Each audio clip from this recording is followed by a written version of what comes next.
So welcome to Open Source Question Burns. I am Flavie and this is Rob. Hello. Today we are so happy to welcome Tara, one of our open source teaching inspiration. So hello Tara, and thank you for being here. Thanks for having me. First question, cats or dogs? So I would have to say it's not an or, but I do love dogs a lot more. Well, if you could travel back in time and either stop or remove one of the software projects you've worked on, if any, Sorry. That's your dog, Sorry. which would it be? So I have to say that I'm one of those people that I think that sometimes things just happen for a reason.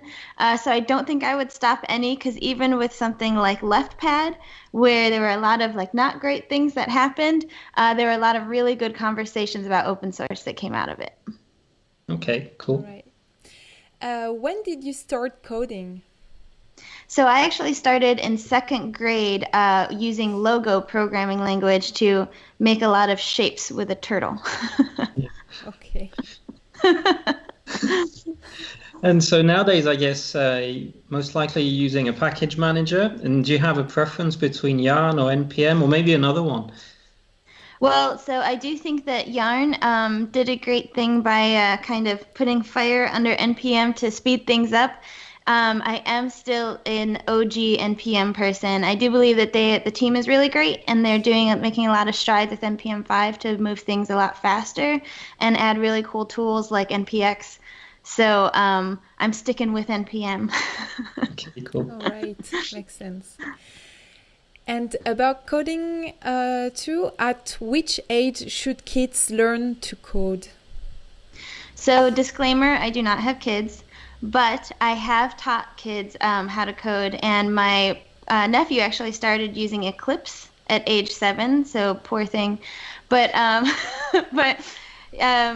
have taught girls with a local project called STEM Girls through the Museum Center at as young as 8 years old. So as they're learning to type, they're learning how to do HTML and CSS.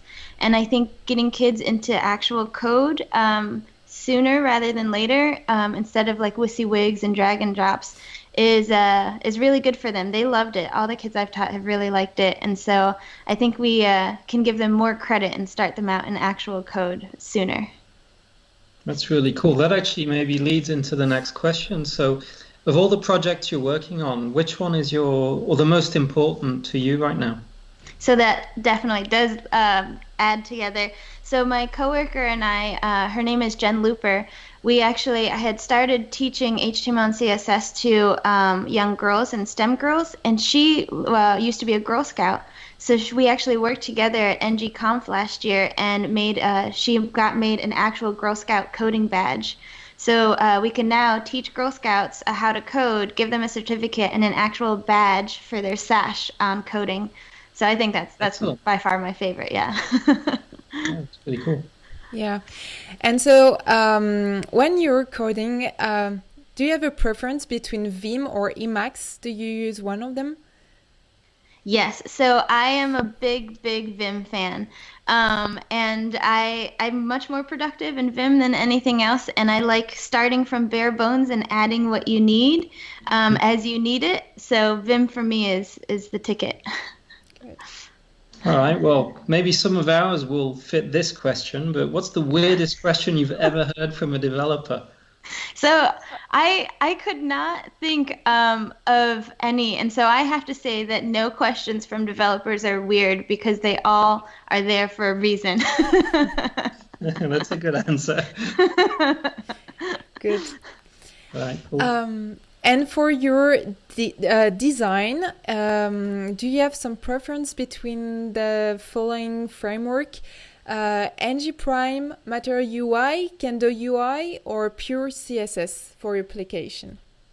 So I actually started mostly in backend. So moving to front end, I got a little spoiled because I joined the Kendo UI team and got to learn Kendo UI early on. And they make it all really, really easy. And I'm really bad with CSS because it's hard. So they give you themes and everything. So you basically just put components in and add a theme. And they have like big, robust things like grids and data viz. So with Kendo UI, I was very spoiled because it makes it really easy. So that's my choice. Yeah. All right. Well, this actually, it makes me wonder about the next question, because you obviously love teaching, you love like giving back to the community. So what is it that you like most about your job? Honestly, it's things like this, like meeting other developers, because I think that when I first had my first development job, I realized like I found my people, and so it's like a group of people that I think are constantly trying to solve problems and learn new things, and you can learn so much from like just learning and teaching developers, and have a lot of fun. It's the most fun I've had is with fellow developers. Okay. And in which team are you actually? Mac OS, Linux, OpenBSD, or Windows? So this was actually a recent drama in my life because I just gave up all Apple everything. So I left Mac OS. I wasn't happy with the hardware coming out, and I've always not been too happy with how proprietary everything is. So I switched over to Surface Pro and immediately installed the subsystem for Linux. And so I'm trying to dive more into Linux. I'm trying not to mess with Windows as much. And I've actually never used OpenBSD, but I'm definitely jumping on the Linux, finally jumping on the Linux train. So that's where I lie now. So if you're jumping on the Linux train, who would you like to meet in the coding world? And I don't know, is it an easy answer or not the obvious one? Well, it's actually not the obvious one because I kind of wanted to like spread my wings a little more. And I've always been interested in like early on programming, especially with game design. So Carol Shaw, I don't know if you know who that is, but she's one of the first developers for Atari games. Wow. And she retired and like stopped doing game development, but I'm so curious to like what her life was like and what she got into, because she was always involved in coding. That was like her favorite pastime. So I would just love to talk to her. And then there's the usuals like Amanda Russo, otherwise known as like Malware Unicorn. I would love to pick her brain, as cliche as that sounds. Okay, cool. And a little light question, fun question. You said in a recent interview that you don't allow yourself gaming consoles, but do you think gaming actually can help to teach coding?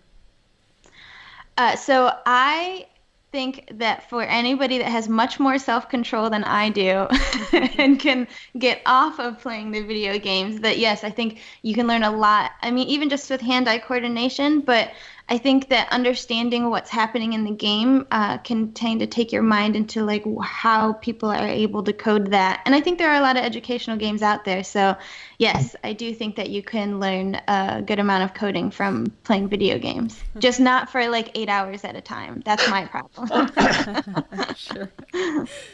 You told us a few minutes ago that you really started in the back end, not the front end. And unless I'm mistaken, you've done a lot of Java coding. But do you have an opinion about the JavaScript frameworks that are kind of all the rage nowadays? You know, the React, Angular, and Vue. So I did a lot of Java in school, and then went straight to JavaScript on the back end and did a lot of node programming. And then with that, to do like the front ends for our APIs, we did React. So I started with React, and then coming into the Kendo UI world, I moved over to Angular. And then now I'm going back into Vue and React, but I'm sticking mostly with Vue. Every time I do a side project, I realize that I'm opening Vue CLI immediately. And I realize like that's the one that I like the most because it's very straightforward, and it's something that, again, like how I said with Vim, you can start with bare and then build up to a framework with Vue. And they're sticking to like what I call the optimistic future of web components. So they're trying to align themselves in that direction. And I appreciate that a lot too. And their work with PWAs with the Vue CLI, I think, is really great as well. Cool. All right. And you're doing so many different projects. So do your parents or relatives understand what you do? They try. They try really hard. And I think it's like with any profession that's pretty complicated. Like both of my mother-in-laws are nurse practitioners, and I have no idea how they do what they do. So I think that they understand that there are computers and people who write code involved. All right. And you've talked about open source and how you attach to open source. So this, I mean, it's a kind of question that's a bit kind of on the fence, I guess. Is there something you would not make open source or open technology? Or are you an advocate for full disclosure open source on everything? So I've had this conversation over many glasses of beer. Because I want to be super open source, and I feel like the first thing that comes to mind is security and like doing things around security. But I think there are still ways to make a lot of security things open source while keeping things, on metal that you need to be secure. So I want an open source world, but I do understand that there are complications with things like security and sensitive information. Yeah. Is that vague enough? No, that's very fair. That's very on the point, I think. Exactly. And I know it's maybe a little bit difficult, but we saw somewhere that you are developing also with Telerik. And in one sentence, what is so great about Telerik, and why should we use it? So with Progress Telerik, I believe that they give developers the tools they need to make their jobs faster and easier with the support that's needed if things aren't fast and easy. Okay. All right. One sentence. Okay. There's a lot of commas in there. Yeah. That was nicely crafted. Now, obviously, you've got a lot of projects, and I think one of the ones that must be close to your heart is Women Who Code. And you've obviously started the Cincinnati, and I don't know how to pronounce that, but the Cincinnati branch. Sure. So, I was just checking out their website just now, and it's global. It's amazing what you guys are doing, or you girls are doing, I should say. How do you see it growing? More of the same, or a step change in something else? Well, I think that the biggest thing that Women Who Code is a resource for women in technology and allies. And I think that how it will grow is by the people that keep getting involved. So the more people we get involved, the more of a community we build. And I think that just helps support. Like the biggest thing that Women Who Code can do is support women who are in the coding industry or in the tech industry. And I think it's the biggest thing that's going to make that grow is more women and allies getting involved. Right. Well, Flavia, I hope you heard that. You've got to get on board. Yeah, Flavia. Maybe, yeah, I think there are a lot of different groups around women in Europe too. So Nice. Definitely a thing.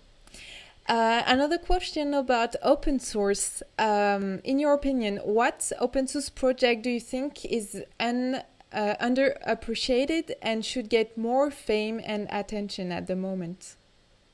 So I'm a big fan. My first coding community that I was involved in was the Node community, and from that I learned about NodeSchool, which is an open source project where you build all these in-terminal lessons for people to learn different tools in and around Node.